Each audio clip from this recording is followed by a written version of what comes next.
La gran esperanza de los creyentes es el regreso del Señor Jesús.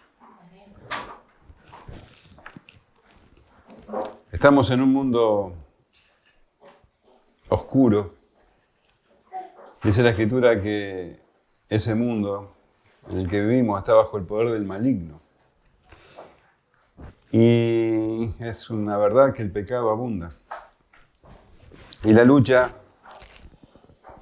es constante, es difícil. Es difícil permanecer firmes en un mundo tan contradictorio. Es difícil mantener la coherencia con la fe que profesamos ante tanta oposición.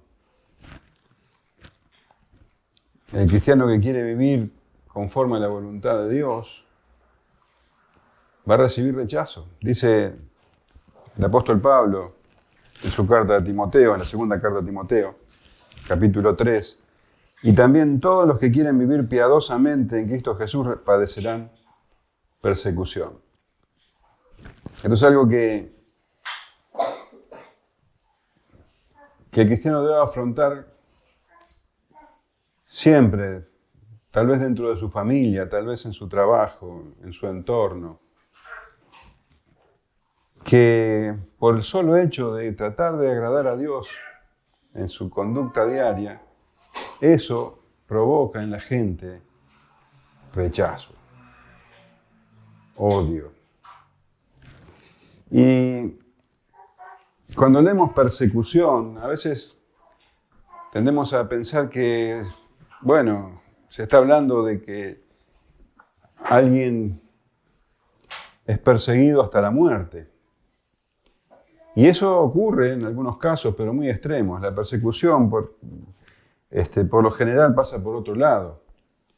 El diccionario define así la palabra persecución: instancia enfadosa y continua con que se acosa a alguien a fin de que condescienda a lo que de él se solicita. Parece un montón de palabras, ¿no? Pero en definitiva lo que significa esto es que persecución es tratar de doblegarte. Es que la gente busca que vos renuncies a tu fe o que la traiciones por lo menos. Desistas de tu fe. Que actúes en contra de lo que vos profesás creer. Sinónimos de esta palabra es hostigar, acechar, acosar. Entonces, eso lo podés recibir en cualquier lugar, en tu trabajo. Te pueden acosar, te pueden seguir, te pueden hostigar. Bueno, como te decía, en tu familia, en tu casa, tus amigos. El cristiano que quiere vivir coherente con su fe va a recibir rechazo, va a recibir persecución. Por eso, el cristiano mira hacia adelante, hacia arriba y dice: ¿cuándo viene el Señor? Y también está la lucha interna, no solamente la lucha externa, sino la interna. Las tentaciones son muchas y fuertes. Y el mundo, que está bajo el poder del maligno, ofrece todo tipo de tentaciones. El apóstol Juan, en su primera carta, en capítulo 2, dice: esto es lo malo del mundo. Te voy a leer la palabra de Dios para todos. Esto es lo malo del mundo: desear cosas solo por complacer nuestras malas pasiones, dejarnos atraer por lo malo que vemos y sentirnos orgullosos de las cosas que tenemos. Pero nada de eso viene del Padre, sino del mundo. Tentaciones de los ojos, de la carne, de poseer cosas. La lucha es muy fuerte, tanto externa como internamente. Y además, el cristiano también padece lo que padecen todas las personas, las que no son cristianas. Estas que acabo de nombrar, las luchas externas y las luchas internas, son propias del creyente. Pero también nosotros nos enfermamos. Si hay guerra, también nos vemos afectados. Si hay un terremoto, lo mismo. O sea que el cristiano constantemente está bajo presión, bajo aflicción. Por eso la esperanza del creyente no está puesta en el presente. La esperanza del creyente está puesta en la venida del Señor. El apóstol Pablo escribió a los romanos unas palabras llenas de consuelo. En el capítulo 8, versículo 18 dice: pues tengo por cierto que las aflicciones del tiempo presente no son comparables con la gloria venidera que en nosotros ha de manifestarse. Nosotros vivimos en este mundo, sufrimos en este mundo, pero dice la Escritura que no somos del mundo. El apóstol Pablo le escribe a los filipenses y dice: más nuestra ciudadanía está en los cielos, de donde también esperamos al Salvador, al Señor Jesucristo. Esa es nuestra esperanza, el día en que el Señor vuelva, para ir a casa, a nuestra casa, donde ahí sí somos ciudadanos. Y el Señor Jesús describió con precisión ese día, porque ese día llegará. Ese día está marcado en el calendario de Dios.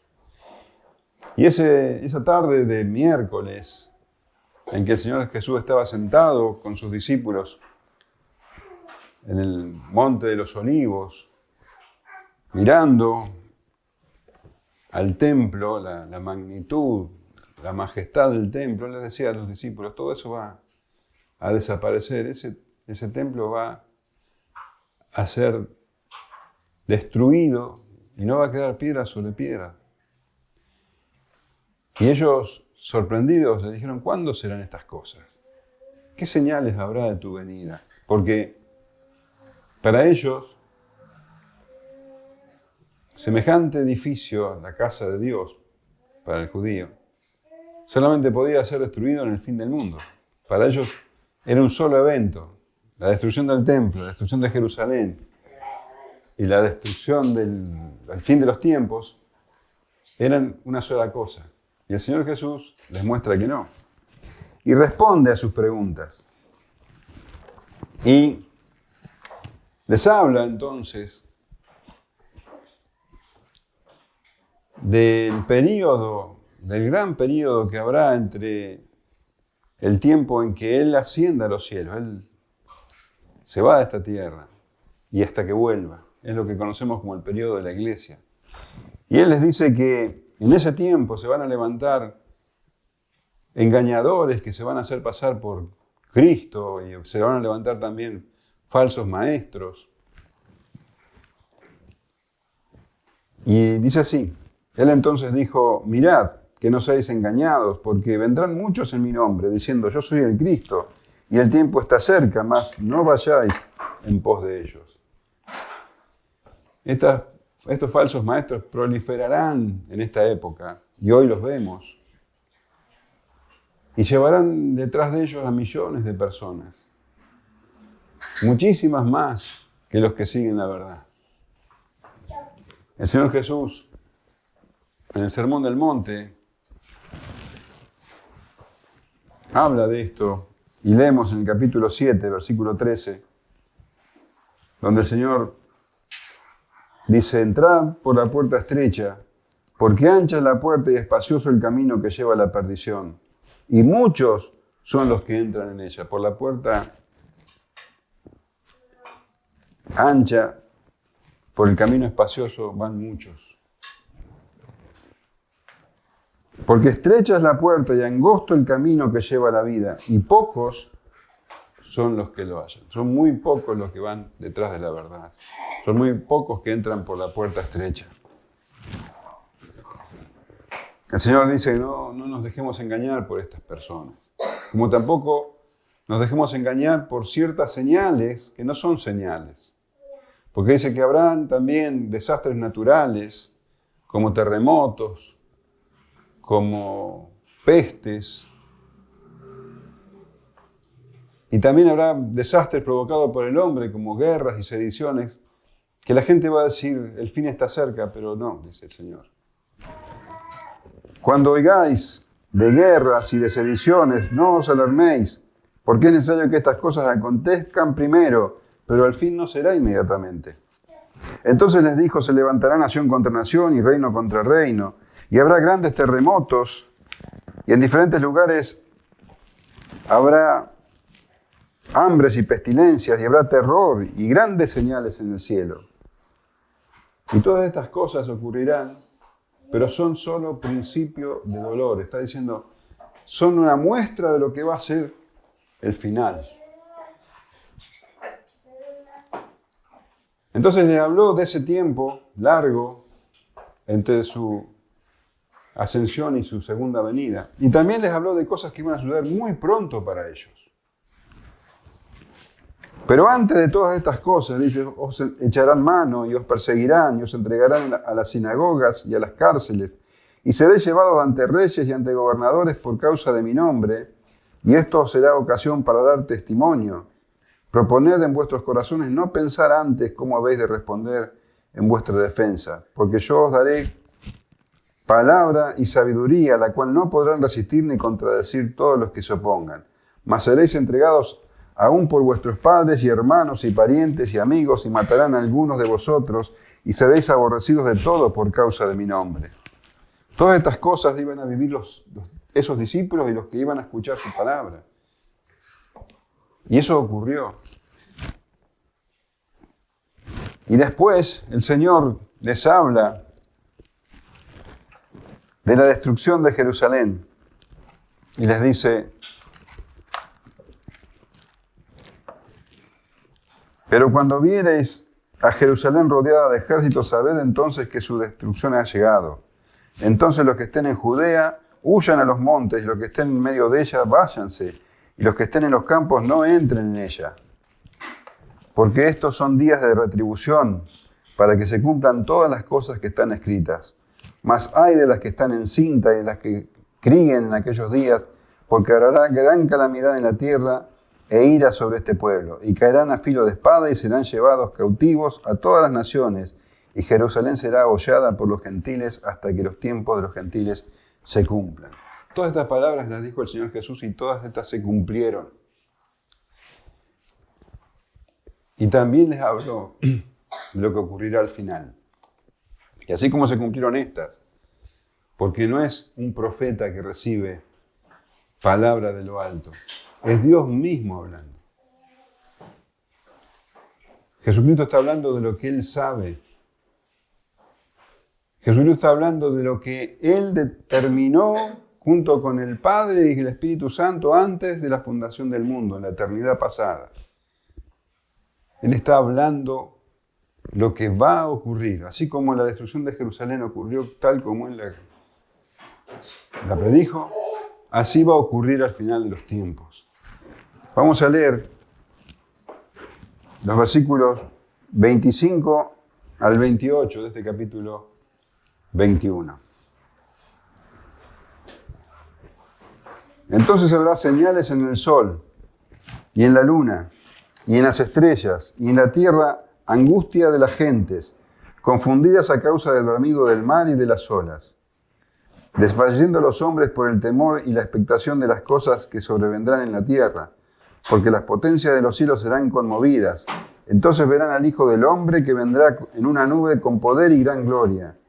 Cuando estas cosas comiencen a suceder, erguíos y levantad vuestra cabeza, porque vuestra redención está cerca. Esto es palabra de Dios. Esto es Dios mismo hablando de lo que va a ocurrir al final de los tiempos. La segunda venida del Señor va a ser muy distinta a la primera. Cuando el Señor vino al mundo por primera vez, muy pocos lo vieron. Cuando el Señor Jesús nació en Belén de Judea, muy pocos se enteraron. María, José, alguien más que estuviera por ahí, los pastores. Pero cuando el Señor vuelva por segunda vez, dice que todas las personas, todo el mundo lo verá. Dice Apocalipsis 1:7. He aquí que viene con las nubes y todo ojo le verá, y los que le traspasaron, y todos los linajes de la tierra harán lamentación por él. Sí, amén. Todos lo van a ver. La primera vez vino casi en secreto. Pero la segunda vez va a ser evidente a todos. Y muchos van a temblar, van a hacer lamentación. Entonces, habrá señales en el sol, en la luna y en las estrellas, y en la tierra angustia de las gentes, confundidas a causa del bramido del mar y de las olas, desfalleciendo los hombres por el temor y la expectación de las cosas que sobrevendrán en la tierra, porque las potencias de los cielos serán conmovidas. Entonces, lo que está diciendo el Señor Jesús, que el acontecimiento más trascendental de la historia va a ser precedido por una profunda oscuridad. Mateo 24, 29, que es el pasaje paralelo, lo describe así. E inmediatamente después de la tribulación de aquellos días, el sol se oscurecerá, y la luna no dará su resplandor, y las estrellas caerán del cielo, y las potencias de los cielos serán conmovidas. El Señor está dando muchos detalles. Y habla, dice, después de la tribulación de aquellos días.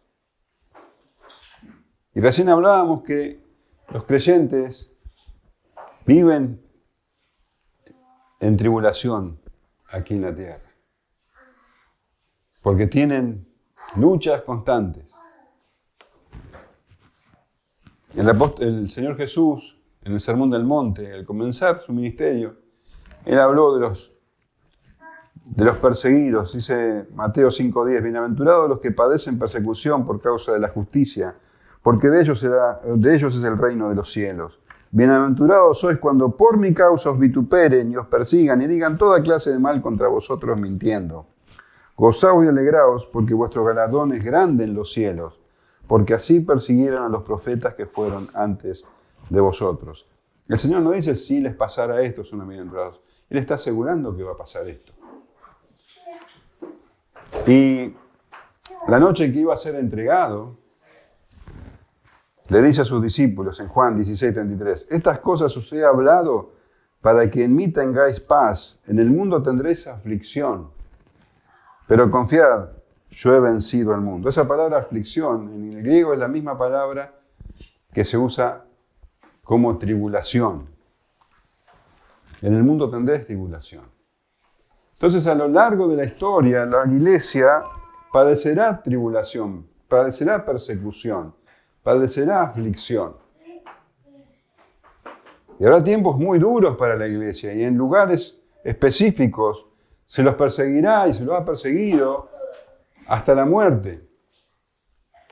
Pero al final de los tiempos va a ocurrir una gran tribulación, una gran persecución.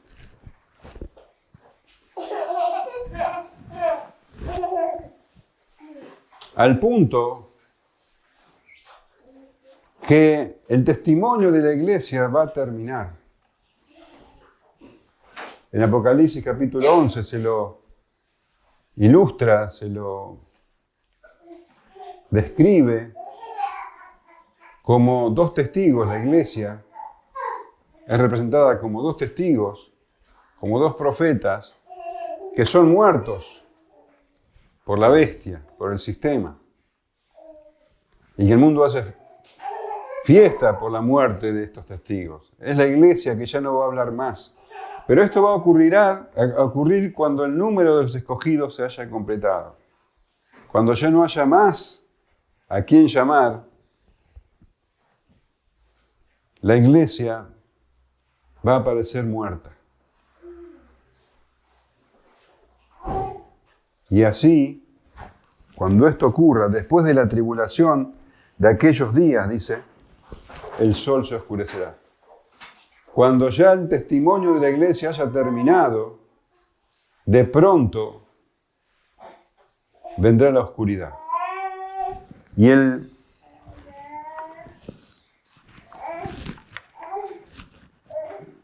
la descripción es terriblemente vívida. Dice que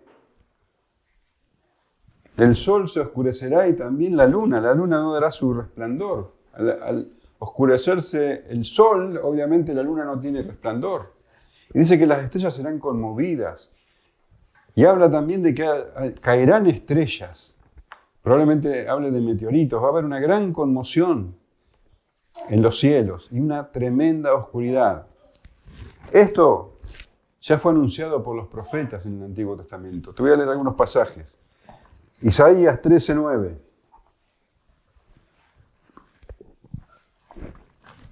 Y aquí, el día de Jehová viene, terrible, y de indignación y ardor de ira, para convertir la tierra en soledad y raer de ella a sus pecadores.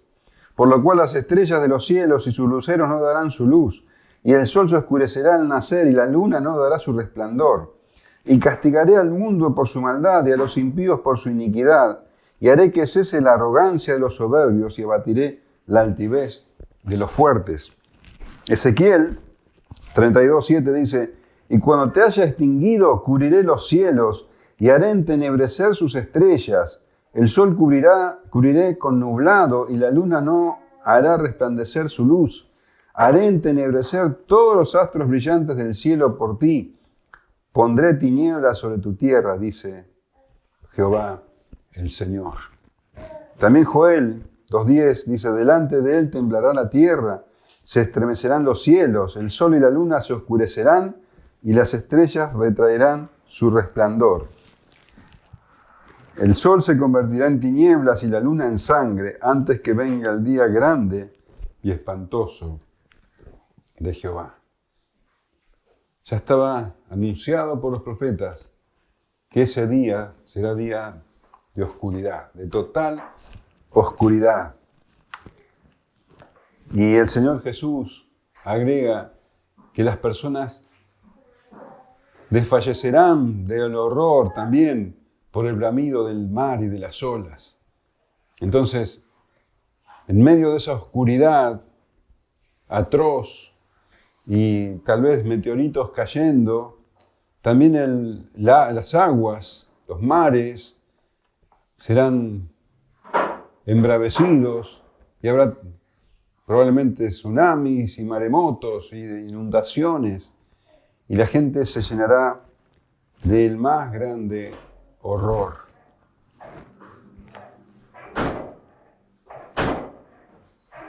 Te voy a leer cómo describe ese horror Isaías en el capítulo 13, y lo voy a leer desde la Nueva Traducción Viviente. Griten de horror, griten de terror, porque ha llegado el día del Señor, el momento para que el Todopoderoso destruya. Todos los brazos están paralizados de temor, cada corazón se derrite y todos se aterran. Les sobrevendrán punzadas de angustia, como la mujer que está de parto. Se miran unos a otros sin poder hacer nada, con el rostro encendido de miedo. Total oscuridad, el bramido del mar, meteoritos o estrellas siendo conmovidas. Imagínate el terror.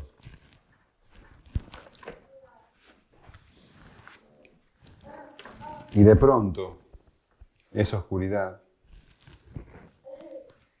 se ve interrumpida.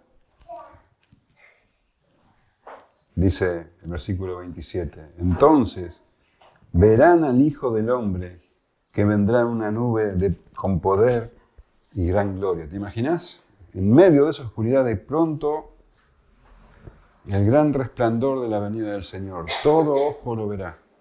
Vendrá el Hijo del Hombre, dice, en una nube con poder y gran gloria. Y Mateo resalta que en ese momento, los que no conocen al Señor, los que lo han rechazado, si tenían terror, ahora llegan al máximo. Porque dice Mateo 24:30, entonces aparecerá la señal del Hijo del Hombre en el cielo, y entonces lamentarán todas las tribus de la tierra, y verán al Hijo del Hombre viniendo sobre las nubes del cielo con poder y gran gloria. Todas las tribus de la tierra, está hablando de todas las familias de la tierra, de todos los grupos sociales, todas las naciones, todas las personas que negaron al Señor Jesús. Todas las personas que rechazaron al Señor Jesús. ¿Te imaginas el terror? Sintieron terror con la oscuridad y con las aguas bramando, pero al ver al que rechazaron viniendo con poder y gran gloria, el terror llegó al máximo para estas personas. El apóstol Pablo escribe a los tesalonicenses en la segunda carta: cuando se manifieste el Señor Jesús desde el cielo con los ángeles de su poder en llama de fuego para dar retribución a los que no conocieron a Dios ni obedecen al Evangelio de nuestro Señor Jesucristo. Entonces, estaba oscuro, una oscuridad atroz, y de golpe irrumpe el Señor viniendo con gran poder, con gloria, en llama de fuego, dice, sobre una nube.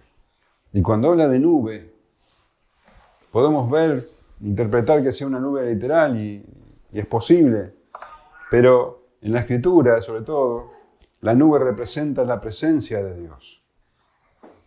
Recordemos cuando el pueblo de Israel era guiado por una nube en el desierto, cuando en el monte Sinaí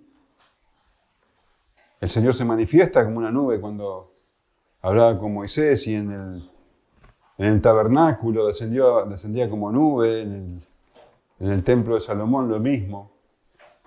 Lo que está diciendo acá claramente es que ese que viene es Dios mismo. Dios viniendo con gran poder y gran gloria. No se compara el terror que sintieron en la oscuridad con el terror de ver al que rechazaron venir. Cuando estas cosas comiencen a suceder, erguíos y levantad vuestra cabeza, porque vuestra redención está cerca. Qué diferente es para los que creyeron. Porque para el mundo es terror sin límites, pero para los creyentes ese es el momento en donde su esperanza se ha cumplido. Dice, cuando veas estas cosas suceder, cuando comiencen a suceder estas cosas, erguíos y levantad vuestra cabeza, porque vuestra redención está cerca. ¿Te acordás cuando el Señor había anunciado la destrucción de Jerusalén, lo que dijo? Cuando vean el ejército, huyan. Y los que hicieron caso se salvaron. Ahora dice, cuando vean estas cosas suceder, cobren ánimo, erguíos, levantad vuestra cabeza, porque ya saben que el tiempo de tribulación, el tiempo de tristeza está llegando a su fin. Cuando vean las perturbaciones en los cuerpos celestes, levanten la cabeza, el Señor está viniendo. Aleluya. El Señor está viniendo. Mateo 24:33 dice, así también vosotros, cuando veáis todas estas cosas, conoced que está cerca a las puertas. Estas cosas, estas perturbaciones, serán seguidas por la venida del Señor inmediatamente. Y el Señor trae redención. Vendrá nuestra redención total, la redención que Él consiguió en la cruz. La redención que hemos recibido cuando creímos, hemos recibido la redención de nuestras almas. Pero nuestros cuerpos siguen atados a la maldición. Nuestros cuerpos siguen en decadencia. Nuestros cuerpos enferman, envejecen y mueren. Pero cuando venga el Señor Jesús, también nuestros cuerpos serán redimidos. Y esa es nuestra esperanza. El apóstol Pablo escribe a los Romanos, capítulo 8, versículo 23, también nosotros mismos que tenemos las primicias del Espíritu, nosotros también gemimos dentro de nosotros mismos esperando la adopción, la redención de nuestro cuerpo. La redención de los cuerpos de todos los que creyeron, de los que estén vivos en ese momento y de todos los que murieron. La redención de todos los que creyeron. Porque los que estén muertos, dice la Escritura, resucitarán. Primera de Tesalonicenses 4:16, porque el Señor mismo, con voz de mando, con voz de arcángel y con trompeta de Dios, descenderá del cielo y los muertos en Cristo resucitarán primero. Luego nosotros, los que vivimos, los que hayamos quedado, seremos arrebatados juntamente con ellos en las nubes para recibir al Señor en el aire. Y así estaremos siempre con el Señor. Por tanto, alentaos los unos a los otros con estas palabras. Los que estén muertos van a resucitar. Y uno pregunta, ¿pero cómo puede ser eso? Sí, hay muertos que son ya solo polvo, polvo mezclado entre la tierra. ¿Cómo pueden resucitar? Bueno, la respuesta la da el apóstol Pablo. Vamos a leer 1 Corintios 15:35. Nueva traducción viviente también. Pero alguien podría preguntar, dice el apóstol, ¿cómo resucitarán los muertos? ¿Qué clase de cuerpo tendrán? ¿Qué pregunta tan tonta? Dice el apóstol. A mí no me parece tan tonta, pero a él sí. Cuando pones una semilla en la tierra, no crece y llega a ser una planta a menos que muera primero. Y lo que pones en el suelo no es la planta que crecerá, sino tan solo una simple semilla de trigo o de lo que esté sembrando. Luego Dios le da el cuerpo nuevo que Él quiere que tenga. De cada clase de semilla crece una planta diferente. De modo parecido, hay diferentes clases de carne, una para los humanos, otra para los animales, otra para las aves y otra para los peces. También hay cuerpos en los cielos y cuerpos sobre la tierra. La gloria de los cuerpos celestiales es diferente de la gloria de los cuerpos terrenales. El sol tiene una clase de gloria, mientras que la luna tiene otra y las estrellas tienen otra. Y hasta las estrellas se diferencian unas de otras por la gloria de cada una. Lo mismo sucede con la resurrección de los muertos. Cuando morimos, nuestros cuerpos terrenales son plantados en la tierra, pero serán resucitados para que vivan por siempre. Nuestros cuerpos son enterrados en deshonra, pero serán resucitados en gloria. Son enterrados en debilidad, pero serán resucitados en fuerza. Son enterrados como cuerpos humanos naturales, pero serán resucitados como cuerpos espirituales. Pues así como hay cuerpos naturales, también hay cuerpos espirituales. Pablo está diciendo, es como con las semillas. Vos plantás una semilla y sale algo diferente. La semilla tiene que morir y después sale una planta completamente diferente a la semilla. No es que vos plantás una semilla y sale una semilla. ¿No es así? Bueno, dice, lo mismo pasa con los cuerpos. Se planta en la tierra, se entierra un cuerpo corrupto y natural y va a surgir, va a resucitar un cuerpo espiritual, un cuerpo glorificado. Y ese cuerpo glorificado se unirá a nuestra alma que está con el Señor, porque cuando vos morís, el cuerpo va a la tierra y tu alma, si sos creyente, se va con Dios. Y en ese día, el día del Señor, tu alma se va a unir nuevamente con tu cuerpo, pero no el cuerpo como es ahora, sino un cuerpo glorificado. Y esa es la redención de los cuerpos. Eso ocurrirá con los que estén muertos en ese momento. Pero los que estén vivos cuando el Señor venga, ellos dicen que serán arrebatados y transformados. Dice Mateo 24:31. Y enviará a sus ángeles con gran voz de trompeta y juntarán a sus escogidos de los cuatro vientos, desde un extremo del cielo hasta el otro. Y en 1 Corintios 15:50 dice, nueva traducción viviente también, lo que les digo, amados hermanos, es que nuestros cuerpos físicos no pueden heredar el reino de Dios. Estos cuerpos que mueren no pueden heredar lo que durará para siempre. Pero permítame revelarles un secreto maravilloso. No todos moriremos, pero todos seremos transformados. Sucederá en un instante, en un abrir y cerrar de ojos, cuando se toque la trompeta final. Pues cuando suene la trompeta, los que hayan muerto resucitarán para vivir por siempre. Y nosotros, los que estemos vivos, también seremos transformados. Pues nuestros cuerpos mortales tienen que ser transformados en cuerpos que nunca morirán.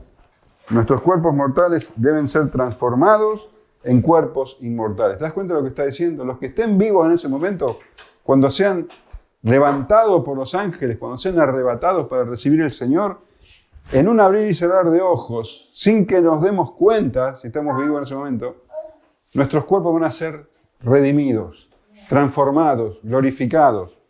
Y de ser un cuerpo mortal, van a ser transformado en un cuerpo inmortal. Eso es la redención de los cuerpos. Eso es lo que estamos esperando. Ahora, ¿qué pasará después? ¿Dónde viviremos con esos cuerpos redimidos? ¿Qué ocurrirá? Lo que vemos es que esas hecatombes tan grandes que describe el Señor al final de los tiempos, donde las estrellas son conmovidas y el sol se oscurece y el mar es embravecido y las estrellas cayendo, no es para destrucción, sino para purificación, para renovación, porque dice, habrá cielos nuevos y tierra nueva. Apocalipsis 21:1 dice, vi un cielo nuevo y una tierra nueva, porque el primer cielo y la primera tierra pasaron, y el mar ya no existía más. Entonces, en esta tierra nueva, todo va a ser purificado y renovado. Segunda de Pedro 3:7 dice, pero los cielos y la tierra que existen ahora están reservados por la misma palabra, guardados para el fuego en el día del juicio y de la perdición de los hombres impíos. Pero el día del Señor vendrá como ladrón en la noche, en el cual los cielos pasarán con gran estruendo y los elementos ardiendo serán deshechos y la tierra y las obras que en ellas hay serán quemadas. Puesto que todas estas cosas han de ser deshechas, ¿cómo no debéis vosotros andar en santa y piadosa manera de vivir? Esperando y apresurándoos para la venida del día de Dios, en el cual los cielos encendiéndose serán deshechos, y los elementos siendo quemados se fundirán. Pero nosotros esperamos, según sus promesas, cielos nuevos y tierra nueva, en los cuales mora la justicia.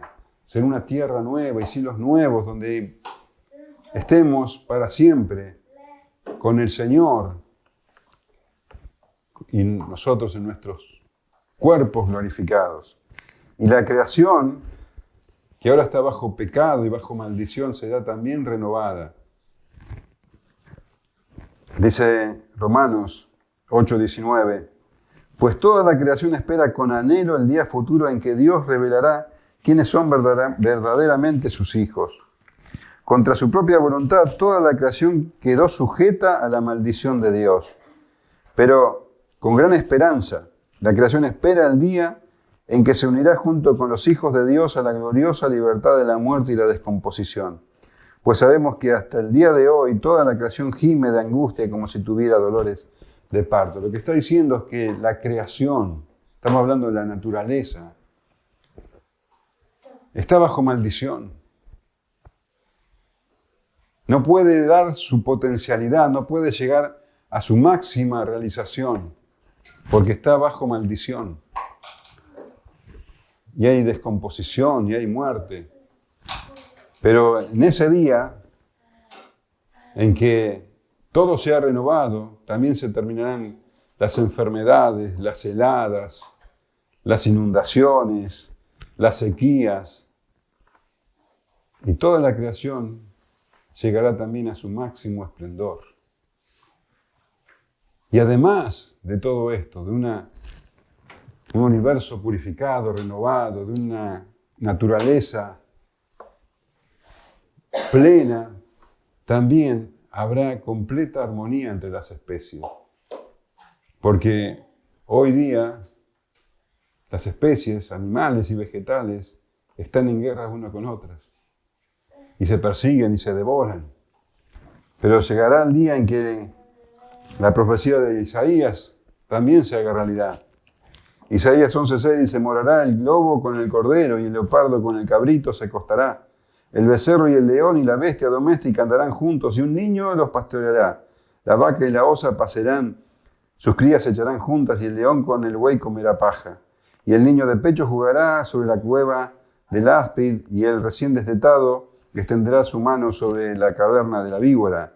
No harán mal ni dañarán en todo mi santo monte, porque la tierra será llena del conocimiento de Jehová, como las aguas cubren la mar.